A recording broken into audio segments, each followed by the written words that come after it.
Ahora, en Te digo la otra, historia, por las dudas.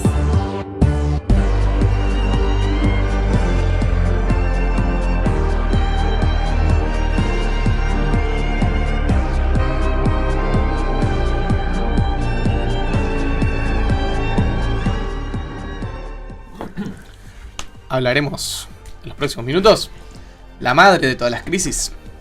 ¿Qué nombre le di? Yo soy malo para poner nombres, ahora No, porque no sea duro contigo mismo. Pero me surgió la idea de la madre de todas las crisis porque en realidad es como... Podría haber sido el padre, ya que estamos También. en el marco del Día del Padre. Porque siempre es culpa de la mujer, decir, porque no sé, la Claro. crisis es mujer.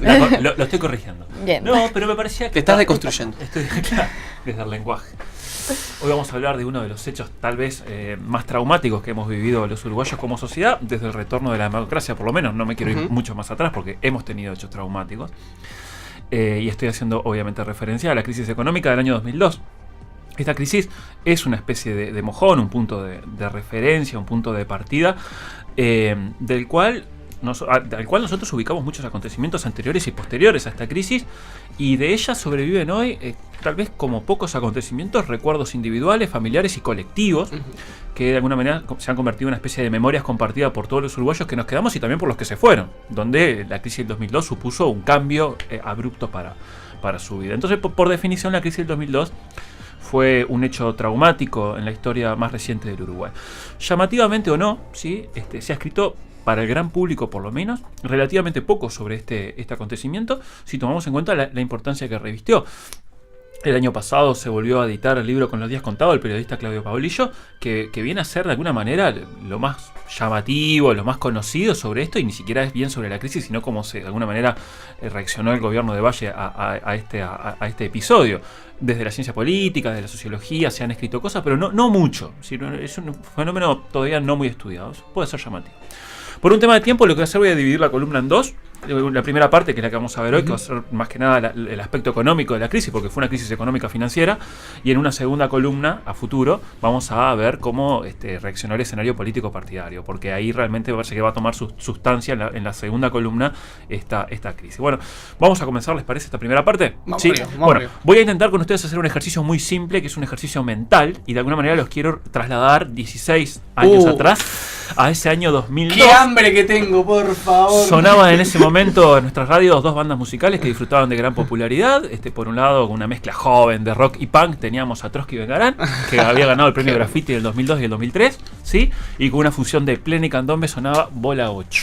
Tremendo, qué lindo momento musical. Nos olvidamos de lo bien. No, tranquilo, todo llega.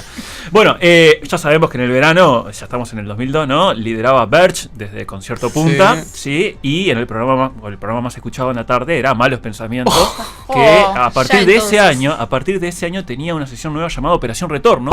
No me vas a acordar de eso, qué horrible. Su conductor Orlando Pettinati llamaba a uruguayos que se habían ido y era como muy emotivo, le daba un minuto final, 30 segundos. Lloraban en los ómnibus. Estamos en Nueva Jersey, hace frío. Petty. Y le ponía la canción de Rada de fondo. Yo quiero. Sí. Bueno, qué lindo, ¿no? Qué horrible. Bueno, en la tele, sacamos la radio, o la caja boba, ¿no? Lo interesante, yo buscando información, es que en ese año, o el año anterior, explotaba un formato nuevo de programa que era el reality show con Gran Hermano. El primer Gran Hermano teníamos 2000, Gran 2001, Hermano, ¿no? claro, 2001. pero creo que Gran Hermano español, ni siquiera argentino, que fue el que después más pegó. Y hacían pico de rating en el 10 de Calegrón, los lunes de noche, y debate abierto con un joven y aún progresista, Gerardo Sotelo. Tú cuando todavía era socialista. Claro. ¿Seguía palabra de un hijo de Buda o...? No. Eso fue antes. No. En el 2 estaba Moar haciendo polideportivo. Qué lindo.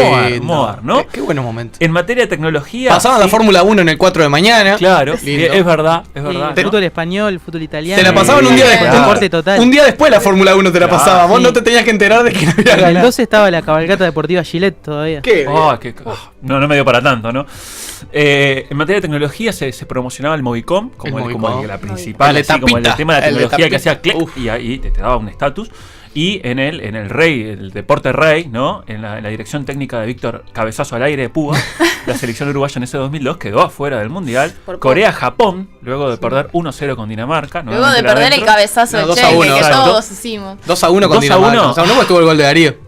Es El verdad, gol golazo, uno de los mejores goles del mundial. Y después empatamos ese, con Francia 0-0 y Sí. el partido recordado con Senegal, que empatamos 3-3. Me acuerdo. Brillaban en ese team celeste figuras como, bueno, Carini, el Duayen, como se decía, como decían los Duayen. argentinos, O'Neill, Gustavo Méndez, Sorondo, Gianni Guigú, entre Una otras. línea de 4. Entre Claro. otras figuras, entre otras figuras más destacadas. Bueno, mientras ocurrían todas estas cosas lindas que nos llevan a lindos recuerdos, Uruguay estaba procesando una de las crisis económicas más importantes de su historia, ¿no?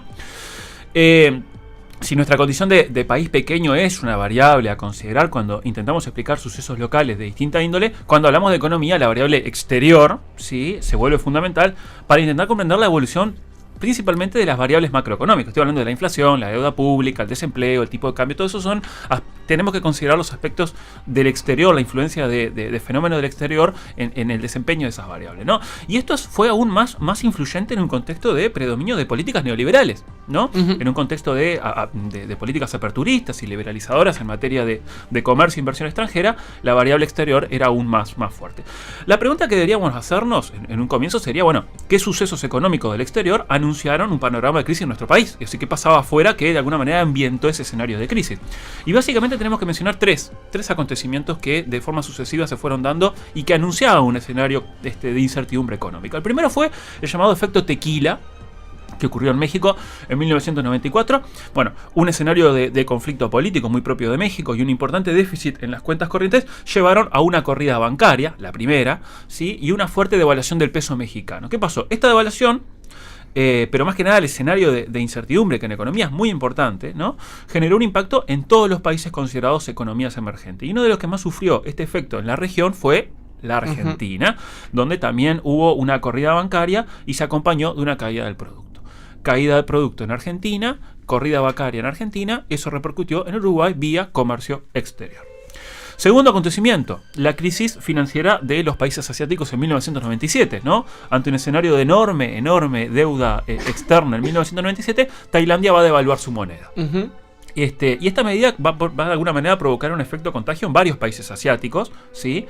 Malasia, Indonesia, Filipinas, Corea del Sur toman la misma medida, pero también en países no asiáticos o mitad asiático, mitad europeo, como lo es Rusia, que ante la caída del precio internacional del petróleo, uno de sus principales productos exportables, entró en moratoria de deuda, ¿sí? Y Brasil, que ya tenía problemas de déficit fiscal y tenía además problemas con los plazos de vencimiento de deuda, que los tenía muy próximo a vencerse, decidió devaluar su moneda, ¿no? Y esta medida obviamente impactó en nuestro país de manera negativa y lo hizo vía comercio exterior, ¿no? Vía competitividad, ¿no? Exacto. Si devalúa Brasil, devalúa Argentina y vos no devaluás, te encareces terriblemente respecto a los vecinos. Esto para explicarle a Doña María, que está en su casa. Doña María está en su casa, ¿cuál es el problema de la devaluación de los Además, vecinos? la política exterior de Jorge Valle había estado muy basada en acercarse a Argentina y Brasil. Exacto, que yo ahora justamente, ¿no?, lo quiero mencionar. Esto en un contexto de alguna manera, de momento álgido del Mercosur, donde nuestros principales socios comerciales estaban en la región, eran Brasil y Argentina. Claro, nuestra balanza, digamos, comercial, nuestro pool de socios comerciales en el mundo era mucho más reducido que el que Uruguay tiene hoy. Eran básicamente primero Brasil, Segundo después Argentina, y claro, lo que nosotros ya sabemos porque conocemos la historia es que, bueno, a ver, si devalúa Brasil, vos te encareces respecto a Brasil. No le vendés y por lo tanto, más nada. No le estás vendiendo. Entonces, a ver, atención, sistema político, gobierno, tenés que de alguna manera buscar devaluar tu moneda para pegarte un poquito Asimilar a los precios. un poco. Y también otra cosa, que Uruguay en ese momento no tenía un tipo de cambio libre. No, tenía Uruguay un no tipo de vive- cambio que se llamaba banda de flotación. Exacto, ¿no? eso es Donde importante. tenía un techo y un piso, y en esa banda se movía, que le intentaba dar cierta certidumbre al mercado cambiario, ¿sí? Que se fueron corrigiendo las bandas en la medida en la cual la crisis, pero no era un tipo de cambio libre. Porque Ni hoy, si eso pasa, el tipo de cambio te hace que el dólar se va al carajo y chau. Exacto. Pero- Hoy, con pequeñas intervenciones del Banco Sí. Central, hoy sí haría eso, ¿no? Pero en este momento no, estaba controlado, y la fortaleza del sistema era justamente eso, que estaba de alguna manera controlado Un dentro. sistema que se adoptó después de la crisis de la tablita del 82, ¿no? Exactamente. Cuando ahí sí veníamos de tipos de cambio múltiples, etcétera. Exacto. Sí, la historia del tipo de cambio en Uruguay ha sido muy variable, ¿no? Hemos tenido,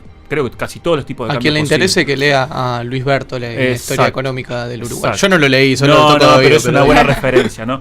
Bueno, a pesar de estos dos sucesos, sí, que impactaron fuertemente en nuestra economía, por lo que acabamos de decir, el producto creció, es decir, el PBI, lo que el Uruguay produjo, el valor final de todo lo que produjo en bienes y y servicios creció a tasas acumuladas en el periodo 1990-1998 un promedio de 4% anual. No estábamos mal. No estábamos mal, en promedio 4%. Igual, si uno empieza a hacer un desglose, la industria creció, por ejemplo, un 1% en promedio. Entonces ya ahí podemos ver por dónde fue incidiendo de alguna manera esta crisis, por el sector industrial. Bueno. El tercer acontecimiento sí tendría impacto directo y negativo sobre nuestra economía y es obviamente la crisis económica, financiera y su correlato a nivel social y político y también institucional que sufrió la Argentina en el 2001, ¿no? A ver, y en un escenario internacional pautado por la incertidumbre, como decía recién, la abultada deuda pública, la contracción del comercio internacional y la devaluación de las principales monedas de las economías emergentes, Argentina, ¿sí?, que registraba una caída de su producto, mantenía en vigencia lo que era conocida como la ley de convertibilidad que había sido creada en el 91 por Cavallo, por la cual un peso argentino valía $1. Un peso, $1, ¿no? Esta ley era de alguna manera el orgullo de los argentinos. Así andaban viajando por el mundo, iban al Caribe de vacaciones y lógico, un peso, $1. Un peso, $1 tenían un poder adquisitivo que les permitía ir, por ejemplo, a Miami. Tiene que ver un poco con la frivolidad menemista, ¿no? Claro. Aquello de pizza y champán. Los argentinos tenemos esa capacidad. Las clases, siempre hablando de una clase media alta, ¿no? Mientras el grueso de los sectores populares se empobrecían y perdían fuentes de trabajo, porque el 1 a 1 justamente lo que hace, te ganás poder adquisitivo, pero perdés cualquier capacidad de tener una industria competitiva, porque sos carísimo, estás produciendo a costo de dólar y eso hace que las fuentes de trabajo se disminuyan de manera drástica, ¿no? Exactamente, ¿no? Ahí están los sectores subalternos, por así decirlo. Lo bueno es que no hay economistas en este programa, entonces uno puede decir, no, puede decir estas cosas. Y ninguno de ustedes me va a decir, no, estás diciendo un disparate, así que me van a mirar con cara de, che, no es tan así, pero pasa, ¿viste? No tengo argumentos para decir otra cosa. ¿No? Bueno, pero claro, ¿qué pasa? Esta ley de convertibilidad, este 1 a 1, requería para que funcionara de muchos dólares. Lógico. ¿No? Obviamente. Ingreso de divisa. Claro. Los que en un comienzo ingresaron vía privatizaciones de empresas públicas, fundamentalmente, y la privatización de los fondos jubilatorios y de pensiones. Ahí ingresaron dólares para sostener este sistema. Pero finalizada esta etapa de privatizaciones y quemada toda esa plata, ¿no? Los ingresos de dólares dependían fundamentalmente del comercio de productos agropecuarios, ¿no? En caída por la devaluación en Brasil, que también era el principal socio comercial de Argentina. Entonces, y la segunda forma de conseguir recursos es la deuda externa a altas tasas de interés. Entonces, en este escenario económico, en Argentina tenemos un fenómeno importante y es en 1999 elecciones presidenciales. Y ahí se da el triunfo del candidato de la Alianza, Fernando de la Rúa. Fernandito, ante este escenario de crisis, quiso eliminar la convertibilidad. Bueno, el eslogan de su campaña fue: conmigo, un peso, $1. ¿No? Es decir, que ganó las elecciones, entre otros motivos, ganó por de alguna manera prometer que, aunque había un escenario de crisis en ciernes, la convertibilidad seguiría siendo el sistema cambiario para los argentinos. El gobierno de la Rúa, a través de sucesivos ministros de Economía, porque fueron varios, financió esta convertibilidad con líneas de crédito y refinanciación de la deuda, siempre bajo la supervisación del Fondo Monetario Internacional, que es un actor central en esto. A través de dos programas que fueron llamados el blindaje y el megacanje, ¿sí?, que todavía Argentina lo sigue sufriendo, y el déficit fiscal lo de alguna manera apaciguó con políticas de ajuste, ¿no? Aumento de las cargas impositivas y recorte del gasto público social. La crisis financiera finalmente... Todo lo cual era una bomba de tiempo. Es una bomba de tiempo. También en términos sociales y políticos. Claro, políticamente, claro. Porque la base de sustento de la alianza de la Rúa era la centroizquierda de los sectores que habían ido con De la Rúa intentando sacar a Menem del poder. Si bien él era candidato de la UCR, de la Unión Cívica Radical, que es un partido más bien de centro-derecha, había ido junto con el Frepaso, que era la izquierda en Argentina, y que cuando la cosa se empezó a delinear así, el vicepresidente Chacho Álvarez se fue de esa alianza y dijo: esto no es lo que nosotros votamos para sacar a Menem, para hacer algo que esto es peor que el menemismo, digamos. Eso se hizo patente en la elección de medio término, donde De la Rúa quedó casi sin apoyo parlamentario, entonces quedó solo. Yo la parte social y política en esta primera columna la estoy obviando, pero sabemos que esto es una bomba de tiempo, ¿no? Sabemos que esto parece más frío, pero en realidad detrás de esto... Movilizaciones. Exacto, ¿no? Detrás de esto tenemos todo lo que va a ser la crisis social, que realmente va... yo creo que por momentos hasta superar la crisis económica, es decir, va a ser muy, muy, muy grande. Entonces, esta crisis financiera finalmente estalló el 29 de noviembre de 2001, 2001, bien a fin de año, cuando el Fondo Monetario Internacional rechazó una nueva refinanciación de la deuda y un plan de rescate, ¿no? Es decir, le dejó de asistirlo económicamente. Ante este escenario, los grandes inversionistas, ¿qué hicieron? recogieron sus fonditos y se fueron, ¿sí?, del país y depositaron esos fondos en plazas que parecían más seguras, ¿no? Ante este escenario de incontrolable fuga de capitales, los bancos obviamente se quedaban sin liquidez, se quedaban sin fondos, sin las reservas. El 3 de diciembre, el ministro de Economía, Domingo Cavallo, que había sido nombrado ministro de Economía hacía muy poco tiempo, a través de cadena nacional anunció una de las medidas que tal vez más polémicas y recordadas para todos, los argentinos y también los uruguayos, que restricciones al retiro de depósitos bancarios. Concretamente se prohibía extraer dinero en efectivo de los bancos en sumas superiores a 250 pesos y 250 dólares por semana. A esto se le llamó popularmente el corralito, ¿sí? Que desde el punto de vista financiero, esta medida frenó de alguna manera al prohibirlo los retiros, pero aumentó la incertidumbre de los depositantes ante el futuro de sus ahorros, ¿no? Sí. Imagínate que una medida de ese tipo frena en el corto plazo, porque no puedes sacar la plata, pero destruye las expectativas del actor económico. Si mira, esta gente no me está dejando sacar la plata, ni bien levanten la medida, me la llevo toda. Claro, ¿sí? destruye el sistema financiero y destruye el sistema económico. Que se basa en la confianza en la que las instituciones te van a dejar sacar tu plata. Digamos. Y además, si la gente no disponía de recursos, no podía demandar. Y no podía consumir. Y no podía consumir y no podía reactivar la economía, ¿no? Y acá donde sabemos que surgieron monedas paralelas, ¿sí? E incluso se llegó a utilizar el trueque ante los patacones. Los patacones, y en el interior también otras monedas, ¿sí? Y el trueque como forma de suplir esta falta monetaria y pulverización del sistema financiero, ¿no? Obviamente que en lo económico cayó el ingreso, se contrajo la demanda y aumentó el desempleo, lo cual viene a aumentar este descontento social. El resto de la historia es conocido, la vamos a repasar después con más tiempo en la segunda parte de la columna, pero hay descontento generalizado, cacerolazos, disturbios, saqueos, el que se vayan todos, ¿sí? La renuncia presidencial vía helicóptero, el default de la deuda soberana argentina, que todavía la sigue sufriendo, ¿no? Con aquellas declaraciones en el Parlamento, si no recuerdo mal, de Rodríguez Sá. La convertibilidad al final se va a eliminar el 6 de enero del 2002, ¿sí? Generándose un proceso hiperinflacionario. Al liberalizar el dólar, ¿sí? Al liberalizar la moneda, al separar el 1 a 1, el dólar se fue por las nubes. Si he dedicado casi la mitad de esta columna a explicar qué pasó afuera, es porque todo este escenario internacional de crisis económica y financiera, obviamente que impactó en un país pequeño y dependiente como el nuestro. Sin embargo, como lo decíamos recién, la variable exterior por sí sola no explica la crisis, y para tener un panorama completo debemos además atender vulnerabilidades propias de la economía uruguaya. Vulnerabilidad primero en materia de comercio exterior, expresada principalmente en la dependencia que tenía el Uruguay con el comercio con Argentina y con Brasil, ¿no? Hacia 1999 la devaluación de Brasil redujo las exportaciones hacia ese país en la medida en que Uruguay no acompañó esa depreciación de su moneda con respecto al dólar, volviéndose caro en relación a Brasil, ¿no? Entonces no éramos caros con Brasil redujo sus importaciones a nuestro país. La contracción de la actividad en Argentina y la devaluación de su moneda también impactaron en el volumen de las exportaciones en nuestro país, es decir que nuestros principales socios comerciales nos compraron menos. Pero además la situación económica y las medidas financieras argentinas impactaron en otra fuente de ingresos para nuestro país, el turismo, ¿no? Que en el 2002 se redujo muchísimo, el turismo argentino era muy importante, y Punta del Este, por ser el ícono del turismo argentino, lo sufrió y mucho, ¿no? Y todo lo que tiene que ver con la actividad de la construcción, toda esa inversión.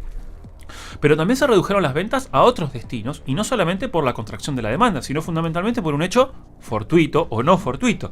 El 28 de abril de 2001 apareció un foco infeccioso de fiebre aftosa, perdiendo automáticamente el Uruguay el estatus de país libre de aftosa sin vacunación, y con ello se cerraron varios mercados de nuestro principal rubro comercial, ¿no?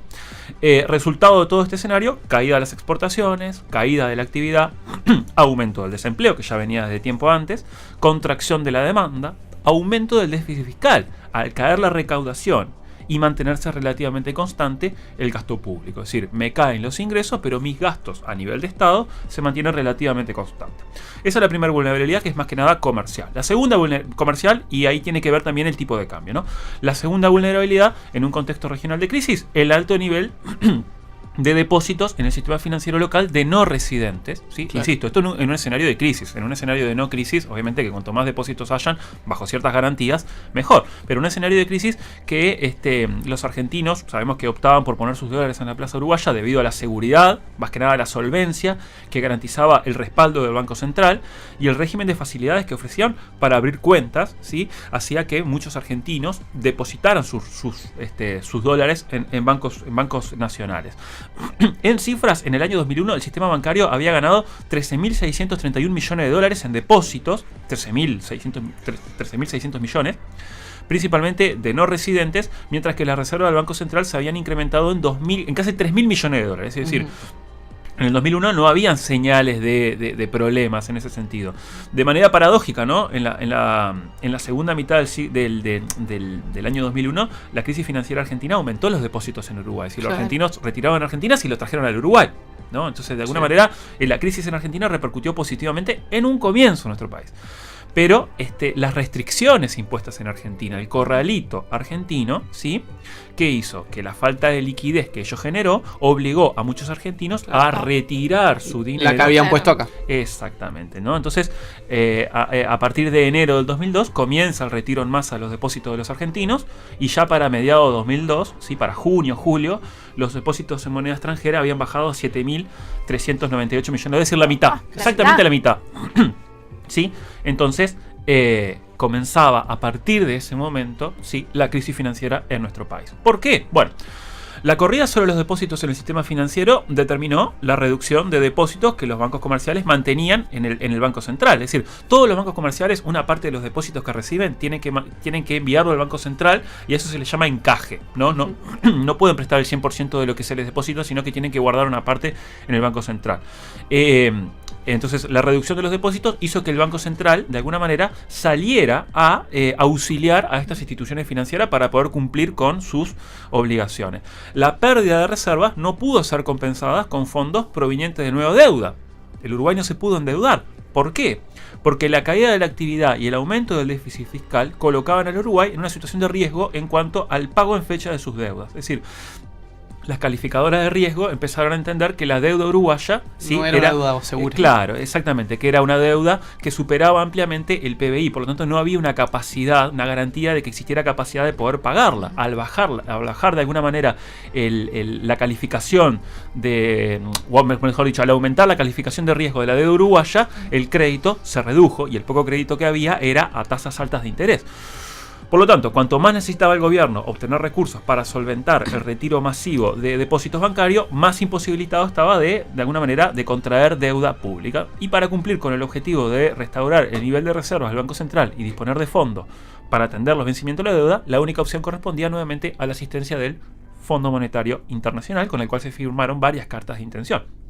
En otra columna tendríamos que hablar de cómo funciona el Fondo Monetario Internacional, ¿no? Porque y del 59 para acá, desde la primera carta de intención en el colegiado blanco. Historia de las cartas de intención de Uruguay con el Fondo Monetario. Me comprometo en este año a dedicarle por lo menos algunos hitos, desde que se firmó por primera vez esa carta de intención en mediados de los 60 con gobiernos blancos, con mayoría del Partido Nacional, hasta que se canceló la deuda en el segundo gobierno, o en el primero, no recuerdo, el primer gobierno de Vázquez, ¿no? Para abril-mayo de 2002 se había instalado una situación de desconfianza generalizada en el sistema financiero. Entre enero y julio de 2002 la corrida de depósitos de no residentes fue del orden del 65%, mientras que los depósitos de residentes fue del 20%. Y acá empieza el efecto contagio. Y la gente no es boluda. Claro, los uruguayos también empezaron a retirar, si bien no de manera muy abultada, porque después lo vamos a ver cuando veamos la parte política. El sistema político reaccionó ofreciendo cierta confianza, y más que nada con algunos cambios en el gabinete, más que nada el ministerio, ¿no? La figura de Achugarri iba a ofrecer seguridad y transparencia.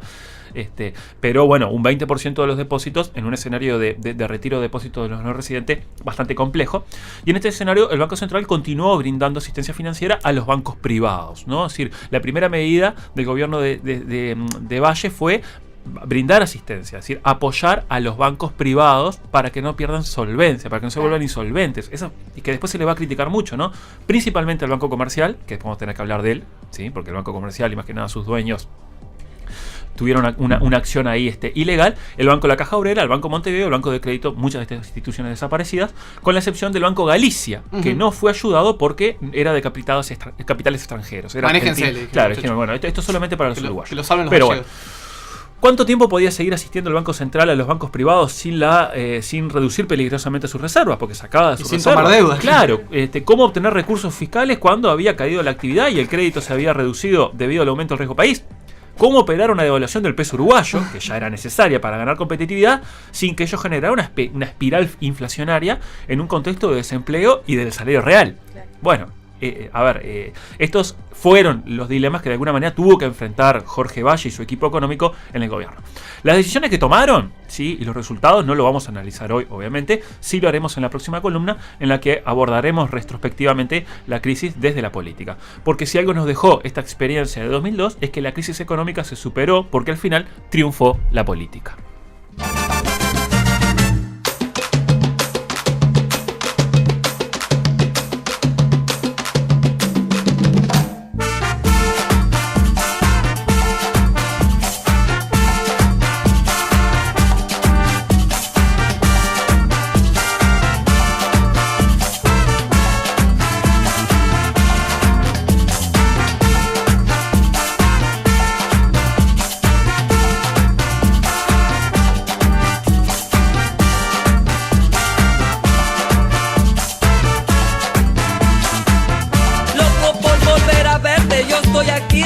Solito mi corazón ya no responde porque ya no estoy contigo. El dolor que ya no soporto más que nunca besar tu boca. Dudo sobrevivir esta condena que sin ti ya es ajena. Loco por volver a hablarte y decirte bonitas cosas. Y si ya no quieres saber de mí, ya mi vida se alborota. Nunca va a haber otra que me quiera como tú a mí me quería. El dolor que ya no soporto y nunca poder hablarte de mi vida. Vida, vida, vida, vida, vida, vida.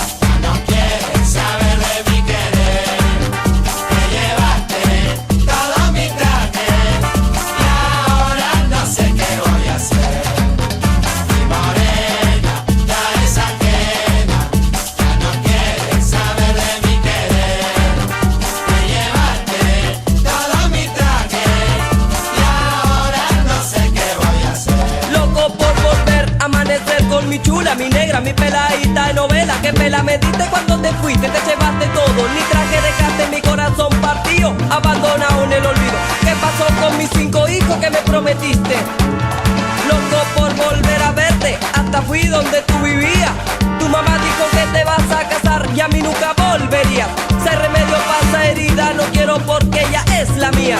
Yo vivo para ella y ella por mí, no me importa lo que me diga, diga, diga, diga, diga, diga.